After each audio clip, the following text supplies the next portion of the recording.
একটি গ্রামে হাবু নামে একটি ছেলে থাকতো। হাবু তার মা বাবার সাথেই থাকতো। হাবু পড়াশোনায় অনেক ভালো ছিল, ক্লাসে সবসময় ফার্স্ট হতো। একদিন সকালবেলা, বাবা চলো, আমাকে স্কুলে দিয়ে আসবে। কেন রে? তোর বন্ধুর আবার কি হলো? সে কি স্কুলে যাবে না? না বাবা, ও খুব অসুস্থ, তাই ও আজ স্কুলে যাবে না। আর আমার একা একা যেতেও ভালো লাগছে না। চলো না বাবা। হ্যাঁ হ্যাঁ, যাচ্ছি, চল।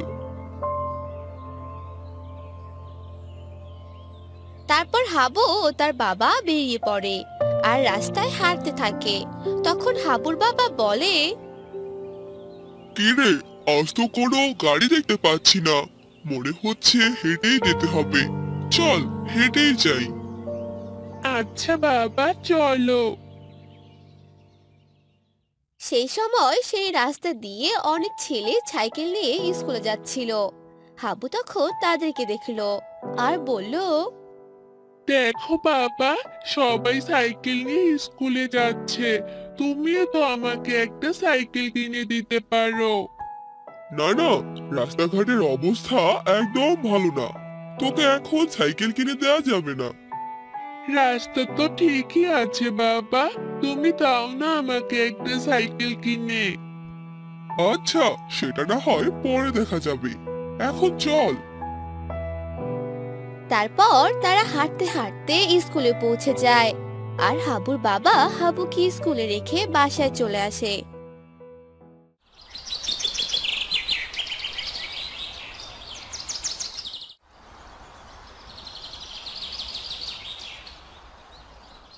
একদিন হাবু আর হাবুর বন্ধু শিপু হেঁটে হেঁটে স্কুলে যাচ্ছিল। তখনই হে হে হে, দেখ দেখ, ওই হাবু হেঁটে হেঁটে স্কুলে আসছে। তার একটা সাইকেলও নেই। হে হে হে হে। হাবু দেখ, বাদল তোকে নিয়ে কি সব বলছে। হ্যাঁ, আমিও শুনতে পাচ্ছি। চল স্কুলে যাই। তুই কিছু বলছিস না কেন? ওরা তো তোকে অপমান করছে।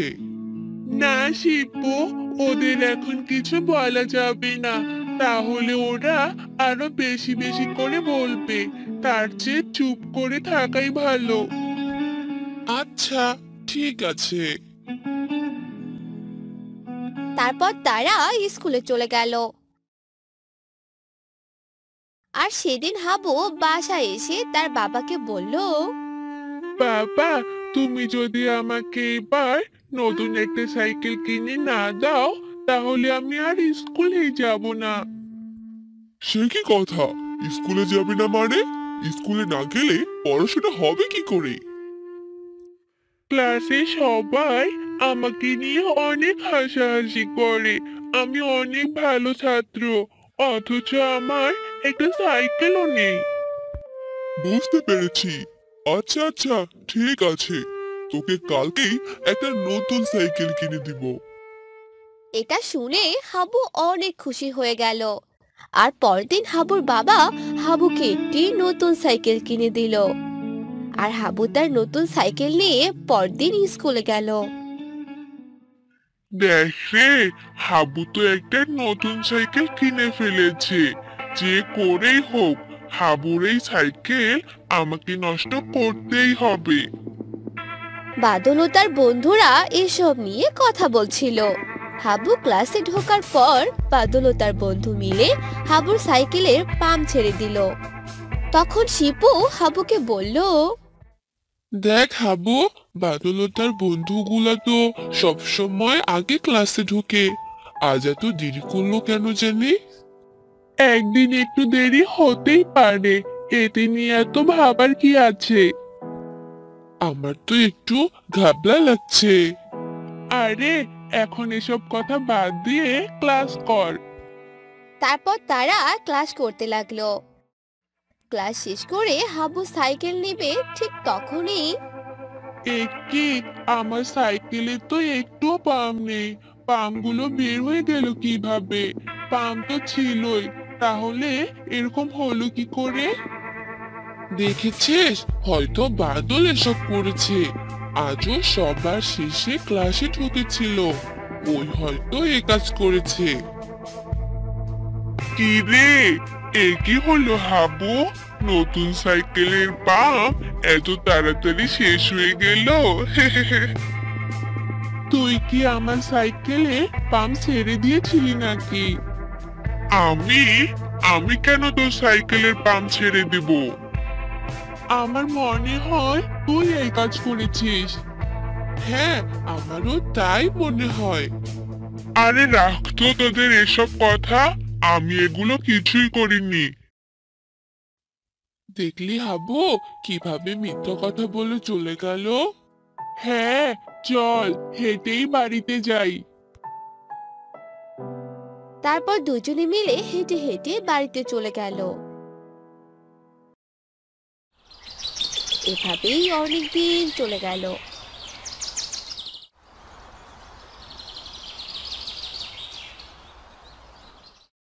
একদিন বিকেল বেলা শিপু হাবুর বাড়িতে এলো।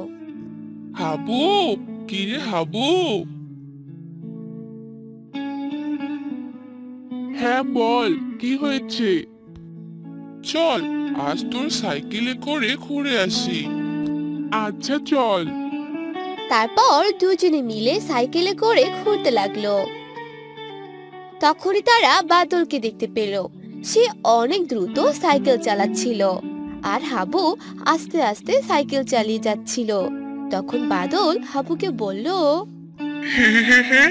কি আস্তে আস্তে সাইকেল চালাচ্ছে? সাইকেল চালাতে পারেই না। দেখ আমি কত দ্রুত চালাই, আমার মতো পারবি নাকি? না বাদল, তোর মতো এত দ্রুত সাইকেল চালানোর কোনো ইচ্ছেই নেই আমার। তুই তো পারিস না, তাহলে কিভাবে চালাবি? দেখ হাবু, বাদল তোকে অপমান করছে। তুই একটু দ্রুত সাইকেল চালিয়ে ওকে দেখিয়ে দে। না শিপু, ওর মতো এত দ্রুত সাইকেল চালালে কোনো দুর্ঘটনা হতে পারে, বুঝলি? হাবু, তুই পারবি না সেটা বল, অযথা কাহিনী করিস না। এই দেখ আমি কিভাবে দ্রুত সাইকেল চালাই। এই বলে বাদল অনেক জোরে সাইকেল চালাতে লাগলো আর চালাতে গিয়ে একটা ট্রাকের ধাক্কা খেলো আর মাটিতে পড়ে গেল। বাদল অনেক ব্যথা পেল। তখন হাবু আর শিপু ওকে নিয়ে বাড়িতে চলে গেল আর ডাক্তার দেখালো। আজ থেকে বাদল আর সাইকেল চালাতে পারবে না, ওর একটি পা ভেঙে গেছে। এসব কথা শুনে বাদল অনেক কান্না করতে থাকে। তখন হাবু বাদলকে বলে, তাতে কি হয়েছে? সাইকেল চালাতে না পারলে কি হবে? সাইকেলে চড়তে তো পারবে। বাদল আমাদের সাথে স্কুলে যাবে। সত্যি বলছো হাবু? তুমি আমাকে তোমাদের সাথে নিবে? হ্যাঁ, সত্যি বলছি। আমাকে তুমি ক্ষমা করে দাও হাবু, আমি তোমার সাথে অনেক অন্যায় করেছি। আমি সব জানি বাদল, আমি তোমাকে ক্ষমা করে দিয়েছি। তাহলে আজ থেকে তুমি আমার নতুন বন্ধু। এসব শুনে সবাই অনেক খুশি হয়ে গেল। গোপালগঞ্জ নামে একটি গ্রাম ছিল। সেই গ্রামে বাস করত করিম। সে ছিল অনেক ভালো মানুষ, সবার বিপদে আপদে পাশে থাকতো। সেই করিমের একটা সন্তান আছে, তার নাম ছিল হাবু। সে তার বাবার মতো অনেক ভালো। একদিন বিকেল বেলা রাজু নামে এক লোক করিমের বাড়িতে আসে আর বলে, করিম চাচা, ও করিম চাচা, বাড়িতে আছেন? কিরে রাজু, বল কি হলো, এভাবে ডাকছিস কেন? আপনার কাছে কিছু টাকা ধার চাইতে আসলাম, যদি দিতেন তাহলে অনেক ভালো হতো। তা কত টাকা লাগবে তোর? এই বেশি না, 5,000 হলেই চলবে। আচ্ছা দাঁড়া, এখনই নিয়ে আসছি। তারপর করিম রাজুকে 5,000 টাকা দিয়ে দিল। তখন রাজু বলল, আপনাকে অনেক ধন্যবাদ চাচা, আমার বিপদের দিনে আপনি আমাকে সাহায্য করলেন। আমি তাহলে এবার আসি। এই বলে রাজু সেখান থেকে চলে গেল। এভাবেই অনেকদিন চলে গেল।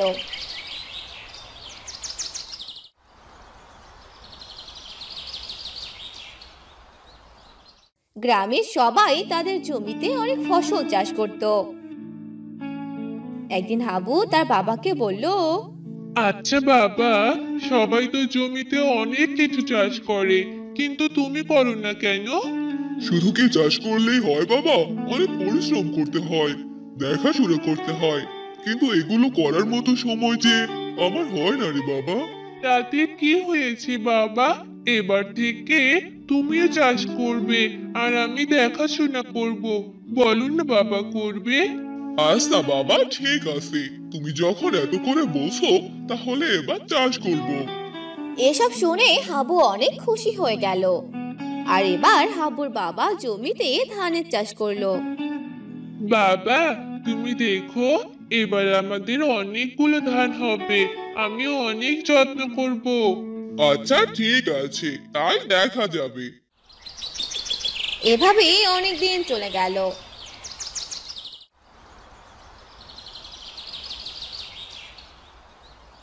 ধানের গাছ আস্তে আস্তে বড় হতে লাগলো। হাবুও অনেক যত্ন নিতে লাগলো। বাবা, তোমার জমিতে ঔষধ দিতে হবে, আমাকে টাকা দাও তো। জমিতে যে ঔষধ দিতে হবে তুমি কিভাবে জানলে? আরে বাবা, আমাদের জমিতে প্রথম থেকেই তুমি যার কাছ থেকে ওষুধ কিনে এনেছিলে, আমি তার কাছ থেকে অনেক পরামর্শ নেই, আর এসব কিছু তার কাছ থেকেই শুনেছি। ও, তাই বলো। আচ্ছা ঠিক আছে। এরপর হাবু টাকা নিয়ে দোকানে যায় আর দোকান থেকে ঔষধ নিয়ে আসে। আর গ্রামের একজন লোকের দ্বারা সে জমিতে ঔষধ দিয়ে নেয়। এভাবেই অনেকদিন চলে যায়।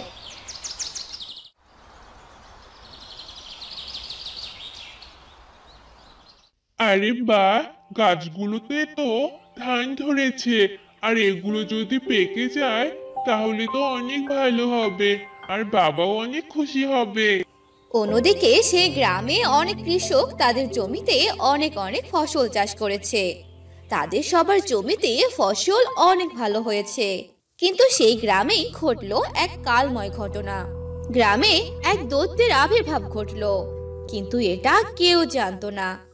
অন্যদিকে হাবু তার বাবাকে বলল, বাবা জানো, আমাদের জমিতে এবার অনেক ধান হয়েছে, আর পাকলে সব ধান নিয়ে আসবো। তাই নাকি রে বাবা? তাহলে তো অনেক ভালো। এভাবেই অনেকদিন চলে গেল। ধান পেকে গেল, কিন্তু একদিন ঘটলো এক ঘটনা। সেই দৈত্য গ্রামের সকল ধান খেয়ে ফেললো, আর সেগুলো খেয়ে সেখানেই হাওয়া হয়ে গেল। পরদিন সকালবেলা বাবা চলো, ধানগুলো হয়তো পেকে গেছে, সেগুলো দেখে আসি। আচ্ছা বাবা, চল। এই বলে হাবু ও তার বাবা সেখান থেকে চলে গেল তাদের জমিতে। আর গিয়ে যা দেখলো তা দেখে তারা মাথায় হাত দিল। এসব আমি কি দেখছি বাবা? জমিতে তো কোনো ধান নেই। তাই তো দেখছি বাবা, কিন্তু বাবা, ধানগুলো কোথায় গেল? বাবা বাবা, দেখো, শুধু আমাদের কেন, কারো জমিতেই কোনো ফসল নেই। এ কি সর্বনাশ! এসব আমি কি দেখছি? তখনই সেখানে রাজু চলে এলো, আর তার জমিতে কোনো ফসল নেই। হায় হায়, এসব আমি কি দেখছি? আমার জমির ফসলগুলো কোথায় গেল? কি ব্যাপার করিম চাচা? কি হলো এসব? আমি কি দেখছি? এসব তো আমিও দেখছি রাজু। শুধু তোমার কেন, আমারও জমিতে কোনো ফসল নেই। এই প্রথমবার আমি আমার জমিতে কিছু চাষ করেছি। কিন্তু চাচা দেখেন, শুধু আপনার নয়, প্রতিটা জমিতেই কোনো ফসল নেই। কিন্তু এগুলো কেমনে হলো? আমিও কিছুই বুঝতে পারছি না। এভাবেই তারা বাড়িতে চলে গেল। আর অনেক দিন চলে গেল। গ্রামের সবাই ফসল উঠাতে না পেরে অনেক সমস্যায় পড়ে গেল। তাই তারা আবারও চাষাবাদ করলো। আগের বারের মতো এবারও ঘটলো সেই ঘটনা।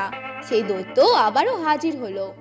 এবার সেই দৈত্যকে হাবু দেখতে পেল আর বলল, তাহলে এই ব্যাপার, এই দৈত্য এসে আমাদের এই ফসলগুলো খেয়ে যায়, একে তো একটা শাস্তি দিতেই হবে।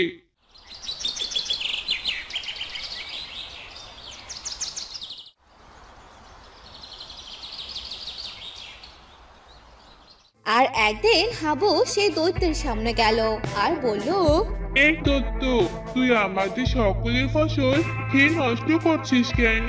তুই আমাদের গ্রামে এলি কি করে?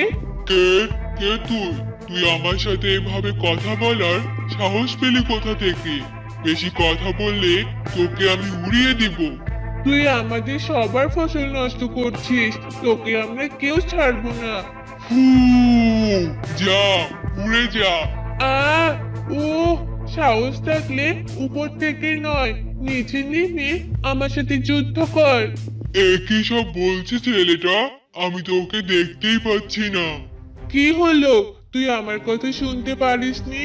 নাম নাম, নিচে নাম, নিচে নেমে আমার সাথে যুদ্ধ কর। কিন্তু কানা দৈত্য নিচে নেমে আসে না, কারণ সে হাবুকে দেখতেই পাচ্ছিল না। আর দৈত্য বলল, না, এখান থেকে আমি তোর সাথে যুদ্ধ করব। এই দেখ, তোকে এবার ফু দিয়ে তোর বাড়িতে পাঠিয়ে দিব। কানা দৈত্য হাবুকে ফু দিতে গিয়ে অন্যদিকে ফু দিল। সেই ফু হাবুর গায়ে লাগলো না। তখন হাবু ভাবলো, আরে কি হলো, এই দৈত্য কি কানা নাকি যে আমাকে দেখতে পেল না আর সেই ফু অন্য জায়গায় গেল? এবার আরেকবার পরীক্ষা করি, দে আরো ফু দে। দৈত্য ফু দিল, কিন্তু সেই ফু অন্য জায়গায় গেল। তখন হাবু বুঝতে পারলো এই দৈত্য কানা।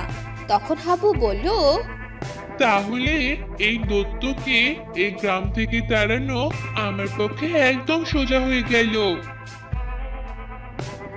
এই বলে হাবু তাড়াতাড়ি বাড়িতে চলে গেল আর একটা পাইপ আনলো।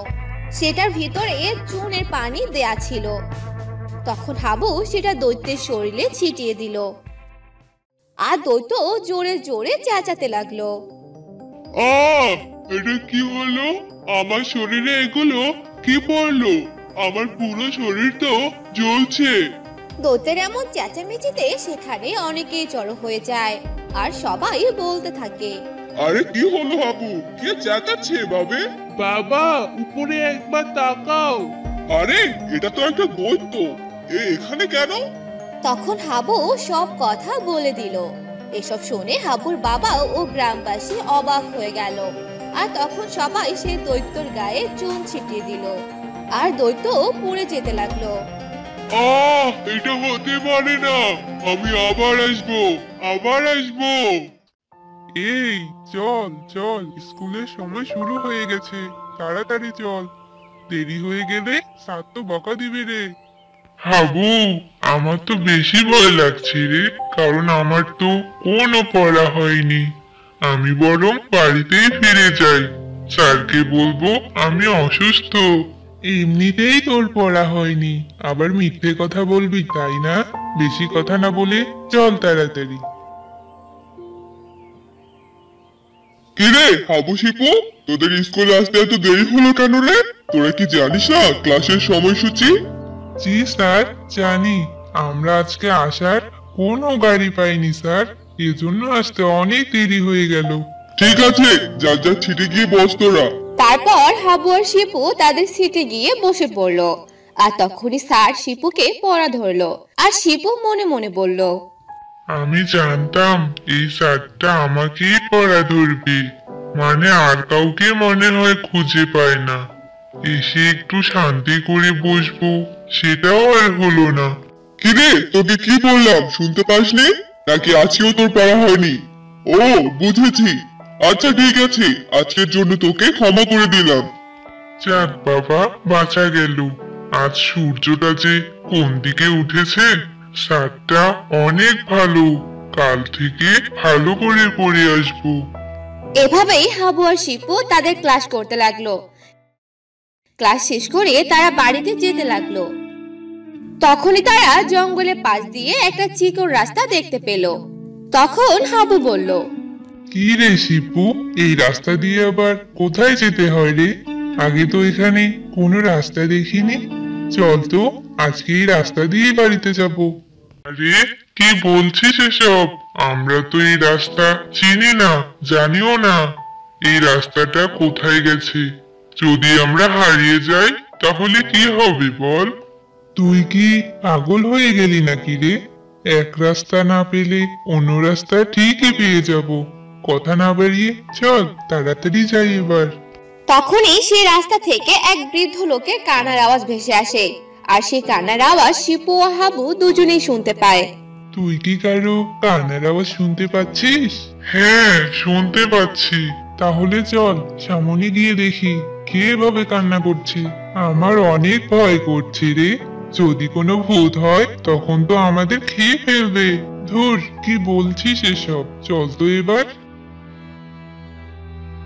তারপর তারা সেই রাস্তা দিয়ে সামনে যেতে থাকে। আর তারা এক বৃদ্ধ লোককে দেখতে পায়। তখন হাবু সেই লোকটিকে জিজ্ঞেস করে, কি ব্যাপার দাদু, কি হয়েছে আপনার? এখানে বসে এভাবে কান্না করছেন কেন? আমার এক ছোট নাতনি ছিল বাবা, সে আমার সাথেই ছিল আর তাকে এক রাক্ষস তুলে নিয়ে গেছে। তোমরা আমার নাতনিকে বাঁচাও, ও ছাড়া যে আমার কেউ নেই। আচ্ছা দাদু, আপনি কোনো চিন্তা করবেন না। আমরা আপনার নাতনিকে রাক্ষসের হাত থেকে বাঁচিয়ে নিয়ে আসবো। চল শিপু। এসব তুই কি বলছিস?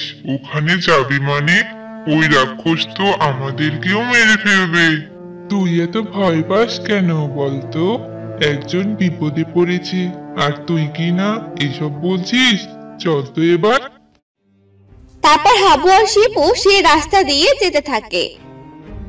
আর তারা যাওয়ার পর সেই বুড়ো লোক এক রাক্ষসে পরিণত হয় আর জোরে জোরে হাসতে থাকে। ছেলে দুটোকে অনেক বোকা বানালাম। অনেক দিন থেকে ভালো মন্দ খাওয়া হয় না, আজকে মন ভরে দুটো ছেলেকে খাওয়া যাবে। এবার এই রাস্তাটা বন্ধ করে দেই। তারপর সেই রাক্ষসটি সেই সবগুলো রাস্তা বন্ধ করে দিল। আর অন্যদিকে হাবু আর শিপু হাঁটতে হাঁটতে একটা ফাঁকা জায়গায় পৌঁছে গেল।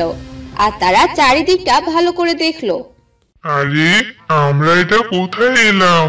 এর চারিদিকে তো বন্ধ।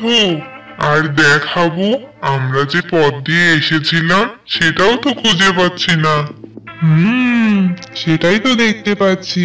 চল চারিদিকটা ঘুরে দেখি কি হয়েছে এখানে। তারপর তারা সেই দিকে ঘুরতে থাকে। অন্যদিকে হাবুর মা হাবুর জন্য অনেক চিন্তা করতে থাকে আর বলে, আরে আমার ছেলেটা কোথায় গেল? স্কুল থেকে আসতে তো আর এত সময় লাগে না। কি যে হলো, সামনে গিয়ে একটু দেখে আসি তো। এসব বলে হাবুর মা বাহিরে বের হয়ে গেল আর হাবুকে খুঁজতে লাগলো। খুঁজতে খুঁজতে শিপুদের বাড়িতে গেল আর বলল, ভাবি, শিপু কি বাড়িতে আছে? না ভাবি, শিপুও বাড়িতে আসেনি। ও তো হাবুর সাথে স্কুলে গেছে, কিন্তু আজ অনেক দেরি হয়ে গেল, এখনো আসছে না। হাবু তো এখনো বাড়িতে এলো না, কি যে করব কিছুই বুঝতে পারছি না। এসব ভেবে তারা অনেক চিন্তা করতে থাকে। অন্যদিকে হাবুরা কি করবে কিছুই বুঝতে পারলো না। আর তখনই সেখানে সেই রাক্ষসটি হাজির হলো। তোরা এখন আমার দখলে, আর তোরা এখন এখান থেকে বের হতে পারবি না। শয়তান রাক্ষস, তুই আমাদের এখানে এনেছিস কেন? আমি এক বৃদ্ধ লোক সাথে তোকে এখানে নিয়ে এসেছি। এবার তোদের আমি খেয়ে ফেলবো। হাবু, আমি আগেই বলেছিলাম এইদিকে না আসি, কিন্তু তুই তো আমার কোনো কথাই শুনলি না। এবার যদি আমরা মরে যাই তাহলে কি হবে বলতো? এবার তোদেরকে বাঁচাতে পারবে না, আর এই জায়গায় তো কখনো কেউ আসতেই পারবে না, কারণ এই জায়গা হলো পাতালপুর আর আমি হলাম পাতালপুরের রাক্ষস। এবার হবে খেলা।